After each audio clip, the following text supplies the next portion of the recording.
clear. Even if somebody wanted to support them, do demonstrations, the plan was clear. They said, we're going to start at the Arambe House, we're going to deliver a petition to the president, move from there, go to IEBC, and then from there, that's when we go back to the streets. So you do understand that somebody who's even told you exactly what we're going to do. Questioning point. Why were they then tear-gassed when essentially that particular march looked as constitutional, as peaceful as it could get, Eric? You know, Simba, yes, there's a difference between aspiration and reality.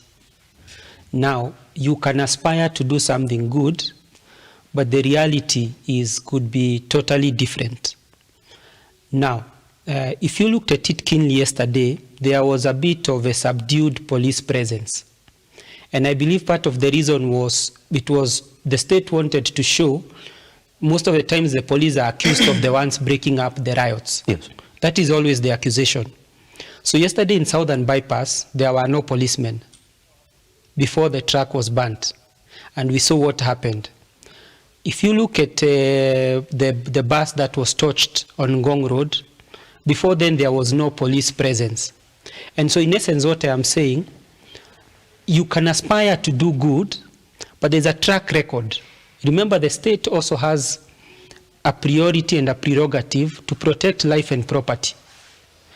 So if they have intelligence that there is going to be infiltration of goons and chaos in the peaceful protests, then the police have a right and a mandate to make sure that they also protect life and property, including of the protesters themselves, not just those who we might deem might be affected, but then, Eric, including the protesters themselves. But then not to stop the protest, because then at that particular point, also somebody is essentially living to their right that is well protected in the Constitution. So when you tear gas a protest, aren't you stopping somebody's right? What is it not protect those people within that particular protest, just to make sure that it doesn't go the other way around? Deterrence. Yes. You see, there is a distinction between deterrence and stopping.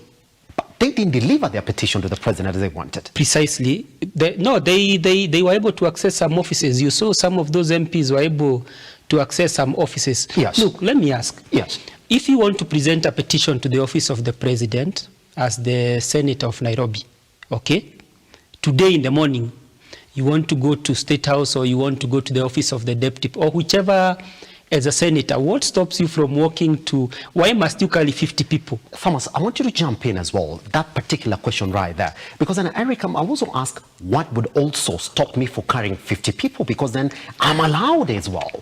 Let's jump in. Thank you, Eric, for having me in the panel today. Okay, I want to